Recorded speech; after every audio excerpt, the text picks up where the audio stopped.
Salut les potos, bienvenue. Et oui, on est déjà à l'époque de Paris-Roubaix, ma course préférée de l'année, vous le savez. Et pour l'occasion, j'ai, non pas adopté le visage adéquat, mais la tenue adéquate avec le petit t-shirt de circonstance. Même si vous l'aurez remarqué, j'ai bien récupéré de ma chute. Alors il est temps de vous parler de cette édition 2023 sur les pavés. Restez connectés, c'est parti.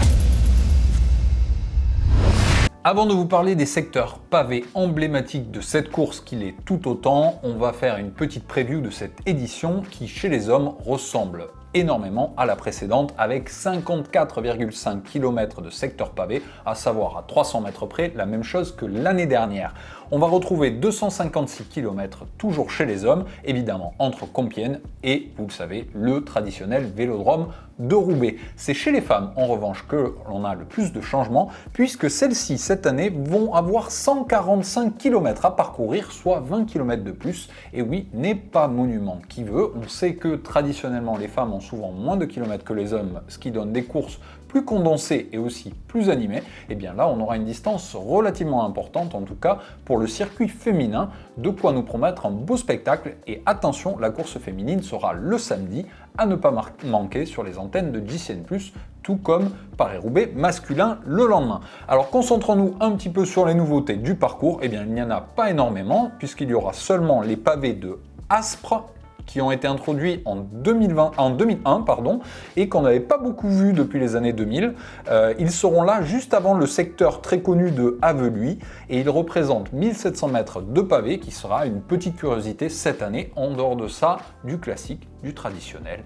On ne change pas un monument qui gagne. Alors concentrons-nous sur une autre particularité cette année, c'est l'évolution du prize money. Et oui, on n'en parle pas souvent. Souvent chez les femmes, quand on en parle, c'est pour être négatif en disant qu'il n'est pas très élevé. Et bien cette année, 30 000 € pour le vainqueur masculin, 20 000 chez les femmes, et ça c'est une grosse nouveauté aussi, parce que si vous vous souvenez bien, eh bien le prize money, lorsque Lizzie Deignan a remporté la première édition, était de tout simplement 1535 €. Donc elle va gagner cette année, la vainqueur femme, près de 13 fois plus qu'en 2021 lors de la première édition. Donc certes, c'est pas à la même hauteur que les hommes, mais en tout cas, on est très proche. Ça a tendance à être rattrapé progressivement avec les années, et donc c'est à souligner.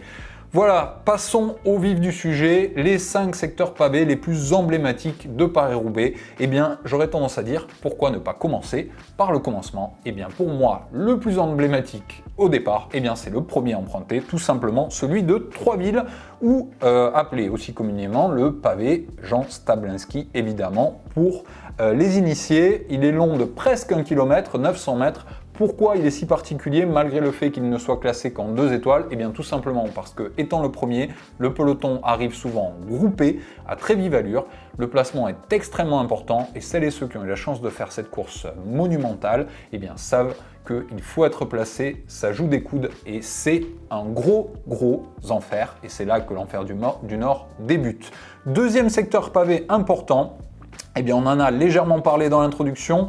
Il s'agit de celui de Haveluy qui nous amène jusqu'à Wallers. Et oui, là, on a 2,5 km de pavé, classé 4 étoiles en termes de difficulté. C'est pas pour rien. Juste après la ville de Denain, les choses sérieuses commencent, surtout parce qu'il précède la fameuse Trouée d'Arambert, qui est forcément mon secteur pavé suivant dans la liste. Et oui, la Trouée d'Arambert, on ne la présente plus, c'est le secteur emblématique de Paris-Roubaix. On peut d'ailleurs regretter que les femmes ne l'empruntent toujours pas cette année. À n'en pas douter, les organisateurs finiront par le mettre au programme. 2,3 km, 5 étoiles, c'est certainement le secteur le plus difficile de cette course mythique. On continue dans ma liste, j'ai ajouté évidemment Mons-en-Pévèle qui est là aussi du 5 étoiles, 3 km de pavé, là c'est clairement interminable. Et en plus de ça, on a droit à un léger faux plat montant au début du secteur pour finir en faux plat descendant, ce qui n'est pas forcément mieux sur le pavé, avec quelques virages très difficiles à négocier durant celui-ci. Bref, un sacré chantier. On continue évidemment avec l'emblématique Carrefour de l'Arbre, qui en général est un léger soulagement lorsqu'il est passé parce que Paris-Roubaix est presque terminé. Et oui, presque, je dis bien, parce qu'il faut encore aller jusqu'au Vélodrome et encore quelques secteurs pavés à passer. Un secteur 5 étoiles de 2,1 km qui, là aussi, nécessite d'être extrêmement bien placé, même si le peloton en général est beaucoup moins important à ce niveau de la course. Et puis je terminerai, même si évidemment on aurait pu citer bien d'autres secteurs, comme le Moulin de Vertin par exemple, qui n'est pas forcément le plus difficile, mais qui est souvent très iconique, et avec son moulin qui présente un paysage si particulier. Les coureurs n'ont pas toujours le temps de l'observer, mais c'est vrai que ce secteur-là, moi je l'apprécie pour l'avoir fait, de par sa beauté naturelle. Je trouve ça très typique de cette région. Bref, ne nous perdons pas dans du tourisme, finissons par un secteur qui n'en est pas un, mais c'est un lieu de Roubaix incontournable, évidemment, c'est le Vélodrome.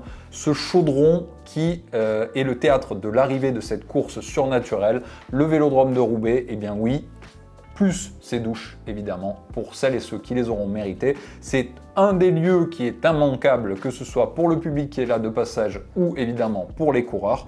Et forcément, je me devais de le mentionner. Voilà les amis, j'espère que je vous aurai mis l'eau à la bouche, en espérant pour les coureurs que de l'eau, ils n'en voient pas sur les pavés ce week-end, même si pour nous, pour le spectacle, on ne serait pas contre.